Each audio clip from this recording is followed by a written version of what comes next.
Bu gece mübarek gece. Bu gece inşallah namaza yaqdayımda wara okuyuvermeli. Namaz 2 rekat nefilli okuymalı. Bir alham bir kul vallahu vaş, üç kul vallahu vaş, yanlışmasan 5 vaş okuyuvermeli. 100 variyança, 100 rekada variyança. Her vaqt beraat gecesi olsa Peygamberimiz aydıttır. Sumu naharaha kumu leylaha. Başardığınızdan gecesini ibadet bilen geçirin, gündüzünü arada tutun deyiptir. Ahl-i sünnetin rivayetinde fakat şu vururma. Mesela şu gecede, 15 gecede ummatın hemmesini Hudaý Taala men geçtim deyiptir. Bir adam kıyın geçemek deyiptir. Geçen hafta aytdı. Şu şeyli oluqan gülelemden bir öwürleyin o cemaate cımğa katşayn o ida gurbana barayn o tefsire kelaslara barayn o deyip hükalla yadında yok. Şol adamın günahını geçecekler. Şu din uğruna kadami adayın yanakın yadında yok deyiptir. Diyen ürkök bolup düşoktan çödüğünde kaçıyanak dininden kaçıyan olsa şol adamları men geçecek ya ondan başka ganimet bir hareketi kılsa günahını geçecek deyiptir Peygamberimiz. Onun için beraat giyecek, ottan kurtulmak giyecek. Dua etmeli giyecek de. İnşallah bir kardeşler okuyup verir. Mimi Şaban giyecek. Feriştelen Eid tutyan giyecek. Müslümanın 2 tane Eid'i var. Eid-i Said-i Fitr, Eid-i Said-i Kurban. Müslümanların 2 tane Eid. Ama feriştelen Eid tutyan giyecek. Şu giyecek o. Bir de Kadir giyecek.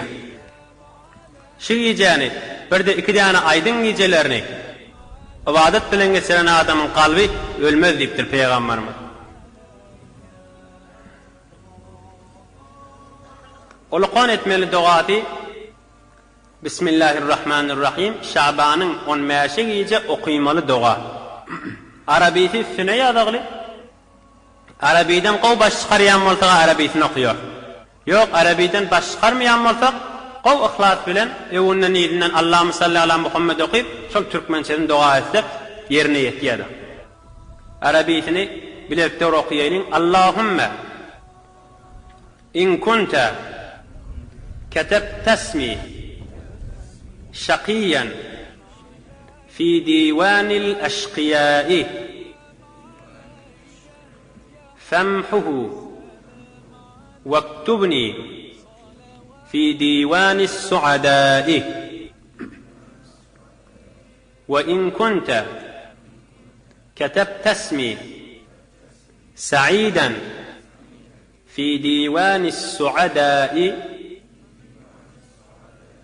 فأثبته فإنك قلت في كتابك الكريم يمحو الله ما يشاء ويثبت وعنده أم الكتاب. Yani ey bar Hudaya eğer men adamı telekelerin defterine teleke deyip yazan olsan pes onu boz ve meni yaxşıların defterine yaz.